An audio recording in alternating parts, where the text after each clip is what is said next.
Samuel qui peut peut-être réussir à trouver une passe intéressante. Elle est cette passe intéressante parce que là il y a presque un 2 contre 1 avec la frappe de Kessia Bussi qui va venir frapper la barre transversale. Et sur le deuxième but, sur le deuxième ballon, il va y avoir le premier but de cette partie. C'est Gaëtan Tiné qui vient prolonger. Première situation et le premier but pour le Paris FCC. Cruel pour le Havre qui n'avait pas tremblé depuis le début de cette partie. Mais l'efficacité redoutable des Parisiennes a encore frappé. Gaëtan Tiné 1-0. Et on prend son temps à nouveau côté parisien. Rivoval, Kessia Bussi, Lou Bogart. Et cette fois Mathilde Bourdieu qui va peut-être enfin trouver le deuxième but de sa saison. Mathilde Bourdieu, elle le cherchait, elle le recherchait.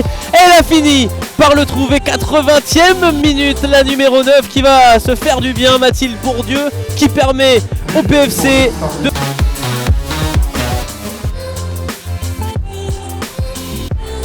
Wenzona qui est très importante sur ce côté droit. Capacité quand même à faire la différence physiquement.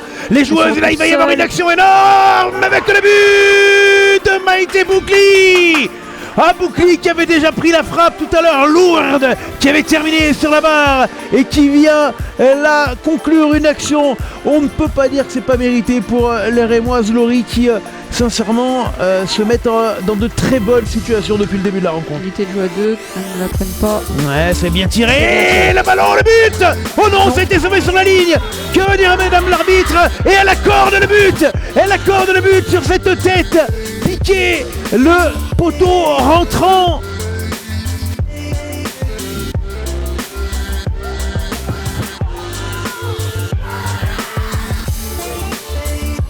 Les Stéphanoises pour l'instant qui essaient de remettre un peu de pression, mais ça reste un peu stérile.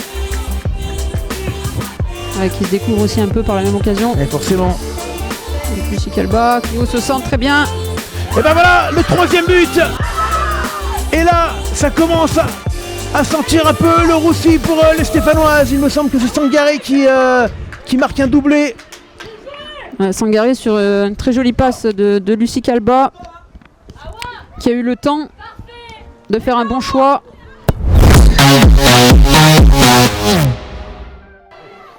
Donc évidemment, il y a toujours des marges de progression. Ce ballon est magnifique. Lorena Azzaro dans la surface de réparation. L'occasion est franche. Et c'est le but de Lorena Azzaro. Elle a récidivé quelques semaines après avoir marqué face à Nantes. Là, voilà qu'elle est sur une bonne série. Un deuxième but inscrit face à Montpellier cette fois-ci. C'est son 3e au total cette saison. Quel réalisme, quel but et super ballon de Henken dans le dos de la défense de Montpellier où Azzaro ne s'est pas fait prier. Et là on va surveiller un peu le positionnement des joueuses de Montpellier. Là il y a un énorme danger, il y a un contact d'Amanda Chalet. L'arbitre siffle le point de pénalty. La capitaine a commis l'irréparable en se jetant dans les pieds un peu trop méchamment dans les pieds de la franco-espagnole Sonia Houchen. L'arbitre n'a pas hésité une seconde pour tirer ce penalty avec son pied gauche. Il avait très bien tiré le coup franc et s'est transformé. Le penalty qui permet à Montpellier de ne pas repartir bredouille pour l'instant d'Alsace. Penalty transformé, contre-pied parfait, un partout, égalisation d'Océane des Landes. Oui, penalty est très bien réalisé, très bien ajusté à contre-pied, petit filet, imparable. Alors ce sera peut-être pas la dernière, la prochaine. Rastock qui essaye de mettre loin devant. Ça fuit sur Kelifi. La tentative de l'homme. Et c'est au fond des filets. C'est au fond des filets. Elles se sont trouées, les Strasbourgeoises. Elles ont été trompées par l'abnégation de Léa Kelifi et qui trompe Manon Val. C'est Cruel dans les derniers instants du match. Elle pensait tenir le match nul et Montpellier inscrit tout simplement ce deuxième but et prend un avantage probablement définitif sur la rencontre. 2-1 pour Montpellier, mais celui-là, on l'avait pas forcément vu venir. Manon Huffrin pour le tirer, ce sera rentrant. Ça arrive dans la surface, attention à Marcano. Et le but de Cosmi. Le premier but ici à Marcel Sopin est signé de la défenseur Kathleen Cosmi. À 5 minutes du début du match sur ce corner de Manon Huffrin, on a vu un cafouillage. Elle s'est retrouvée devant la ligne, seule. Elle a profité d'une déviation heureuse, Kathleen Cosmi. Et ça fait 1-0 déjà pour le FC Nantes ici à Sopin face à l'En Avant Guingamp. On repart à l'attaque pour l'En Avant Guingamp. Libera dans l'axe. Allez, il manque du monde à droite. Voilà. Elle a réussi à écarter sur Kazadi qui était un petit peu en retard, mais elle va pouvoir centrer. La latérale Guingamp pèse la tête de Alison Peniguel pour l'égalisation. Le voilà, le but de l'espoir pour l'en avant Guingamp. Un partout grâce au retour de son attaquante Alison Peniguel. C'est pas démérité sur ce match.